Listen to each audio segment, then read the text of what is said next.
Number 1, सफलता का रहस्य। सुकरात। एक बार एक व्यक्ति ने महान फिलोसोफर सुकरात से पूछा कि सफलता का रहस्य क्या है। सुकरात ने उस इंसान को कहा कि वह कल सुबह नदी के पास मिले, वहीं पर उसे अपने प्रश्न का जवाब मिलेगा।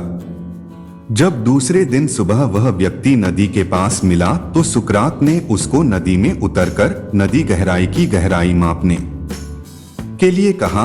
वह व्यक्ति नदी में उतरकर आगे की तरफ जाने लगा। जैसे ही पानी उस व्यक्ति के नाक तक पहुंचा, पीछे से सुकरात ने आकर अचानक से उसका मुंह पानी में डुबो दिया। वह व्यक्ति बाहर निकलने के लिए झटपटाने लगा, कोशिश करने लगा, लेकिन सुकरात थोड़े ज्यादा स्ट्रॉन्ग थे।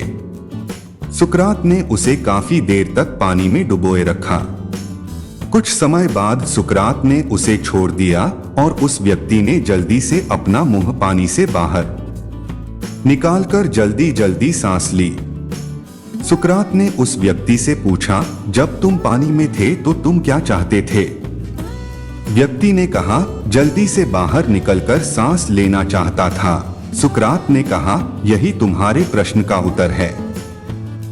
जब तुम सफलता को उतनी ही तीव्र इच्छा से चाहोगे जितनी तीव्र इच्छा से तुम सांस लेना चाहते हैं, तो तुम्हें सफलता निश्चित रूप से मिल जाएगी। नंबर 2, अभ्यास का महत्व। प्राचीन समय में विद्यार्थी गुरुकुल में रहकर ही पढ़ा करते थे। बच्चे को शिक्षा ग्रहण करने के लिए गुरुकुल में भेजा जाता था। बच्चे गुरुकुल में गुरु के सानिध्य में आश्रम की देखभाल किया करते थे और अध्ययन भी किया करते थे। वरदराज को भी सभी की तरह गुरुकुल भेज दिया गया। वहां आश्रम में अपने साथियों के साथ घुलने मिलने लगा, लेकिन वह पढ़ने में बहुत ही कमजोर था। गुरुजी की कोई भी बात उसके बहुत कम समझ में आती थी। इस कारण सभी के बीच वह उपहास का कारण बनता है। उसके सारे साथी अगली कक्षा में चले गए, लेकिन वो आगे नहीं बढ़ पाया। गुरुजी जी ने भी आखिर हार मानकर उसे बोला, बेटा वरदराज, मैंने सारे प्रयास करके देख लिए हैं। अब यही उचित होगा कि तुम यहां अपना समय बर्बाद मत करो। अपने घर चले जाओ और घर वालों की काम में मदद करो। वरदराज ने भी सोचा कि शायद विद्या मेरी किस्मत में नहीं है, और भारी मन से गुरुकुल से घर के लिए निकल गया। दोपहर का समय था। रास्ते में उसे प्यास लगने लगी। इधर उधर देखने पर उसने पाया कि थोड़ी दूर पर ही कुछ महिलाएं कुएं से पानी भर रही थी। वह कुएं के पास गया। वहां पत्थरों पर रस्सी के आने जाने से निशान बने हुए थे। तो उसने महिलाओं से पूछा, यह निशान आपने कैसे बनाए? तो एक महिला ने जवाब दिया, बेटे यह निशान हमने नहीं बनाए। यह तो पानी खींचते समय इस कोमल रस्सी के बार बार आने जाने से ठोस पत्थर पर भी ऐसे निशान बन गए हैं। वरदराज सोच में पड़ गया। उसने विचार किया कि जब एक कोमल से रस्सी के बार बार आने जाने से एक ठोस पत्थर पर गहरे निशान बन सकते हैं, तो निरंतर अभ्यास से मैं विद्या ग्रहण क्यों नहीं कर सकता। वरदराज ढेर सारे उत्साह के साथ वापस गुरुकुल आया और अथक कड़ी मेहनत की। गुरुजी ने भी खुश होकर भरपूर सहयोग किया। कुछ ही सालों बाद यही मंदबुद्धि बालक वरदराज आगे चलकर संस्कृत व्याकरण का महान विद्वान बना, जिसने लघु सिद्धांत कौमुदी, मध्य सिद्धांत कौमुदी, सार सिद्धांत कौमुदी, गीर्वाण पद्मंजरी की रचना की। शिक्षा दोस्तों, अभ्यास की शक्ति का तो कहना ही क्या है। यह आपके हर सपने को पूरा करेगी। अभ्यास बहुत जरूरी है, चाहे वो खेल में हो या पढ़ाई में या किसी और चीज में। बिना अभ्यास के आप सफल नहीं हो सकते हो। अगर आप बिना अभ्यास के केवल किस्मत के भरोसे बैठे रहोगे, तो आखिर में आपको पछतावे के सिवा और कुछ हाथ नहीं लगेगा। इसलिए अभ्यास के साथ धैर्य, परिश्रम और लगन रखकर आप अपनी मंजिल को पाने के लिए जुट जाएं। नंबर 3, अभिनव बिंद्रा। जिद और जुनून ने दिलाया गोल्ड। ओलंपिक में भारत को गोल्ड मेडल मिलने से हर भारतवासी खुशी से झूम उठा। बिंद्रा की जिद और जुनून ने उन्हें इस मुकाम पर पहुंचाया है। बैंकॉक में हुए वर्ल्ड शूटिंग चैंपियनशिप में बिंद्रा की टीममेट रही इंटरनेशनल शूटर श्वेता चौधरी ने कहा कि बिंद्रा ने जो कहा वह कर दिखाया। श्वेता मामूली अंतर से ओलंपिक टीम में जगह बनाने में नाकाम रही। श्वेता ने बताया कि बिंद्रा ओलंपिक गोल्ड के लिए पिछले 4 साल से अनवरत मेहनत कर रहे थे। बिंद्रा ने जो कहा वह कर दिखाया। ऐसे बदली दुनिया। श्वेता बताती हैं कि एथेंस ओलंपिक के बाद अभिनव के व्यवहार में चेंज आया। एथेंस ओलंपिक में पदक हासिल न करने के बाद ही उन्होंने निश्चय कर लिया था कि वह अगला मौका बीजिंग ओलंपिक नहीं गंवाएंगे। एक स्मरण सुनाते हुए श्वेता ने कहा कि बैंकॉक में वर्ल्ड चैंपियनशिप के दौरान जब भारतीय टीम के अन्य शूटर शाम को शहर घूमने गए थे, बिंद्रा जिम में एक्सरसाइज कर रहे थे। शायद अभिनव को एथेंस ओलंपिक में पदक नहीं जीतने का सदमा ऐसा लगा कि उनके व्यवहार में काफी परिवर्तन आ गया। उसके बाद से वह रिजर्व रहने लगे। इसके पहले वह साथियों के बीच आकर हंसी मजाक करते थे। इसके बाद वह लगातार विदेशों में जाकर प्रैक्टिस करते रहे। अभिनव बिंद्रा जिद और जुनून ने दिलाया गोल्ड। श्वेता ने बताया कि बिंद्रा ने स्वयं ही अपने लिए प्राइवेट कोच, पैथोलॉजिस्ट व फिजियो नियुक्त किया था।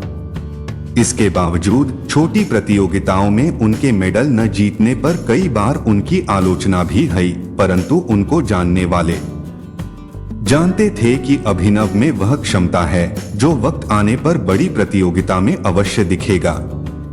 उनका टारगेट ओलंपिक ही था। नंबर 4, भारत रत्न प्राप्त डॉ. एपीजे अब्दुल कलाम। अब्दुल कलाम का जन्म 15 अक्टूबर 1931 को तमिलनाडु के एक गांव धनुषकोडी में हुआ था। इनके पिता मछुआरों को किराए पर नाव देते थे। कलाम ने अपनी पढ़ाई के लिए धन की पूर्ति हेतु अखबार बेचने का कार्य भी किया। डॉ.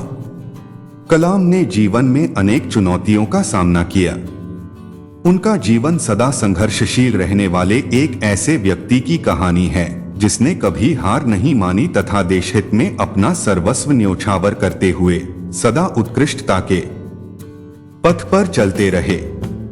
71 वर्ष की आयु में भी वे अथक परिश्रम करते हुए भारत को सुपर पावर बनाने की ओर प्रयासरत थे। भारत रत्न डॉ. अब्दुल कलाम भारत के 11वें राष्ट्रपति बने। वे भारत रत्न से सम्मानित होने वाले तीसरे राष्ट्रपति हैं। भारत के मिसाइल कार्यक्रम के जनक डॉ. कलाम ने देश को अग्नि एवं पृथ्वी जैसी मिसाइलें देकर चीन एवं पाकिस्तान को इनकी रेंज में लाकर दुनिया को चौंका दिया। एक बार एयरफोर्स के पायलट के साक्षात्कार में 9वें नंबर पर आने के कारण कुल 8 प्रत्याशियों का चयन करना था। उन्हें निराश होना पड़ा था। वे ऋषिकेश बाबा शिवानंद के पास चले गए एवं अपनी व्यथा उन्हें सुनाई। बाबा ने उन्हें कहा, accept your destiny and go ahead with your life. You are not destined to become an air force pilot. What you are destined to become is not revealed now but it is predetermined. Forget this failure, as it was essential to lead you to your existence. Become one with yourself, my son. Surrender yourself to the wish of God. बाबा शिवानंद का कहने का अर्थ यह था कि असफलता से निराश होने की आवश्यकता नहीं। यह असफलता आपकी दूसरी सफलताओं के द्वार खोल सकती है। तुम्हें जीवन में कहां पहुंचना है इसका पता नहीं। आप कर्म करो, ईश्वर पर विश्वास करो। डॉक्टर कलाम का जीवन हर उस नवयुवक के लिए आदर्श प्रेरणा स्रोत है जो अपने जीवन में एक असफलता मिलने पर ही निराश हो जाते हैं। डॉ. कलाम ने अपने सारे जीवन में निस्वार्थ सेवा कार्य किया। उनका राष्ट्र प्रेम और उनका देशभक्ति का जज्बा हर भारतीय के लिए सबक एवं प्रेरणा का पुंज है और हमेशा रहेगा। नंबर 5, महान गणितज्ञ रामानुजन। धुन के पक्के रामानुजन का जन्म एक गरीब परिवार में 22 दिसंबर 1887 को तमिलनाडु के इरोड कस्बे में हुआ था। उनके पिता एक साड़ी की दुकान पर क्लर्क का काम करते थे। रामानुजन के जीवन पर उनकी मां का बहुत प्रभाव था। जब वे 11 वर्ष के थे तो उन्होंने एस.एल. लोनी द्वारा लिखित गणित की किताब की पूरी मास्टरी कर ली थी। गणित का ज्ञान तो जैसे उन्हें ईश्वर के यहां से ही मिला था। 14 वर्ष की उम्र में उन्हें मेरिट सर्टिफिकेट्स एवं कई अवार्ड मिले। वर्ष 1904 में जब उन्होंने टाउन हाई स्कूल से स्नातक पास की तो उन्हें के रंगनाथा राव पुरस्कार प्रधानाध्यापक कृष्ण स्वामी अय्यर द्वारा प्रदान किया गया। वर्ष 1909 में उनकी शादी हुई। उसके बाद वर्ष 1910 में उनका एक ऑपरेशन हुआ। घर वालों के पास उनके ऑपरेशन हेतु पर्याप्त राशि नहीं थी। एक डॉक्टर ने उनका मुफ्त में यह ऑपरेशन किया था। इस ऑपरेशन के बाद रामानुजन नौकरी की तलाश में जुट गए। वे मद्रास में जगह जगह नौकरी के लिए घूमे। इसके लिए उन्होंने ट्यूशन भी किए। वे पुनः बीमार पड़ गए। इसी बीच वे गणित में अपना कार्य करते रहे। ठीक होने के बाद उनका संपर्क नेल्लौर के जिला कलेक्टर रामचंद्र राव से हुआ। वह रामानुजन के गणित में कार्य से बेहद प्रभावित हुए। उन्होंने रामानुजन की आर्थिक मदद भी की। वर्ष 1912 में उन्हें मद्रास में चीफ अकाउंटेंट के ऑफिस में क्लर्क की नौकरी भी मिल गई। वे ऑफिस का कार्य जल्दी पूरा करने के बाद गणित का रिसर्च करते रहते। इसके बाद वे इंग्लैंड चले गए। वहां उनके कार्य को खूब प्रशंसा मिली। उनके गणित के अनूठे ज्ञान को खूब सराहना मिली। वर्ष 1918 में उन्हें ट्रिनिटी कॉलेज कैम्ब्रिज का फेलो चुना गया। वह पहले भारतीय थे जिन्हें इस सम्मान के लिए चुना गया। बहुत मेहनती एवं धुन के पक्के थे। कोई भी विषम परिस्थिति, आर्थिक कठिनाइयां, बीमारी एवं अन्य परेशानियां उन्हें अपनी धुन से नहीं डिगा सकी। वे अंततः सफल हुए। आज उन्हें विश्व के महान गणितज्ञों में शुमार किया जाता है। 32 वर्ष की छोटी उम्र में ही इस प्रतिभाशाली व्यक्ति का देहावसान हो गया। दुनिया ने एक महान गणितज्ञ को खो दिया। आपको हमारी ये real life inspirational stories in Hindi बटा मोटिवेशनल स्टोरीज कैसी लगी? कमेंट में अपनी प्रतिक्रिया जरूर दें। ऐसे ही अच्छे वीडियो देखने के लिए हमारे नंबर 1 स्टोरी चैनल को सब्सक्राइब एवं वीडियो को लाइक, कमेंट, शेयर जरूर करें। धन्यवाद।